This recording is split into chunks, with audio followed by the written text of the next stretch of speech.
Shout out kanina sa mga friends. Shout out sa mga Facebook followers of Ma'am Shin Sons. Yahoo!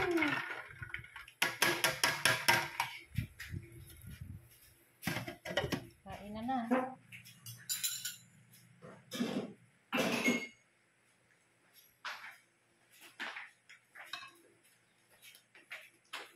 Maliit lang naman ko.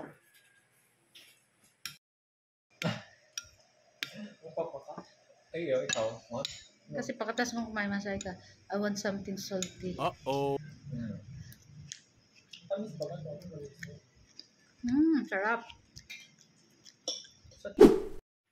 Hello everyone! Ayan, so for today's video, ay tara at samahan niyo po magluto nitong ating napakasarap na meriendahan. Walang iba kundi itong ating ginataang mais. So, syempre, hindi po dyan mawawala yung ating malagkit na bigas. Yung ating malagkit na bigas ay hinugasan na po natin at binabad po natin ng ilang minuto ayan, bago natin lutuin. So, magpapakulo lang po tayo dyan ng tubig at ilalagay na rin natin yung ating malagkit na bigas.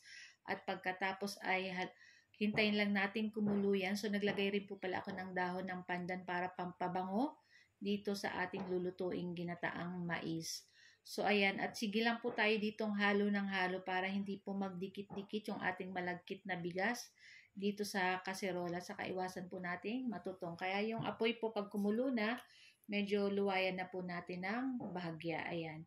So, pag ganito guys, at luto na yung ating malagkit na bigas, pwede na rin natin ilagay yung ating cream of corn. Ayan. So, isang lata rin po yung nilagay natin dyan kasi medyo madami-dami po yung ating niluto. Ayan. So, maglalagay rin po ako dyan ng isa pang kernel corn. So, bali, 2 lata. Isang cream of corn, saka isang kernel corn. Ayan. So, ito po yung magpapalasa dito sa ating ginataang mais talaga.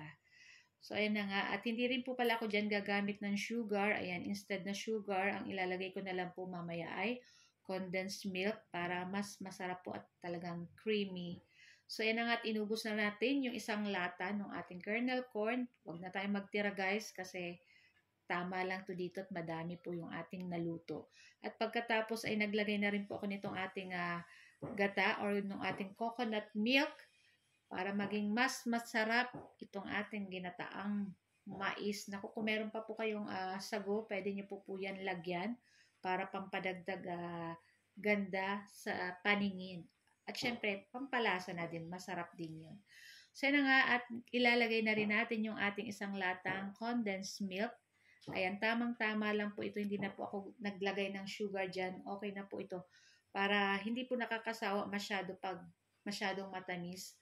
Tamang-tama lang yung lasa nitong ating ginataang mais. Ayan. So, naglagay rin po pala ako dyan ng konting asin. Ayan.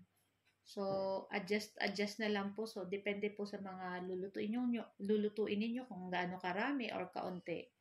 Ayan.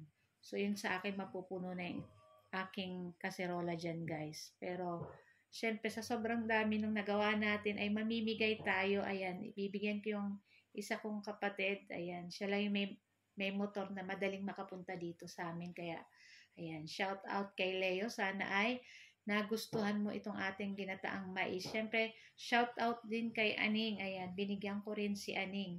Kasi sila lang yung malalapit dito sa akin.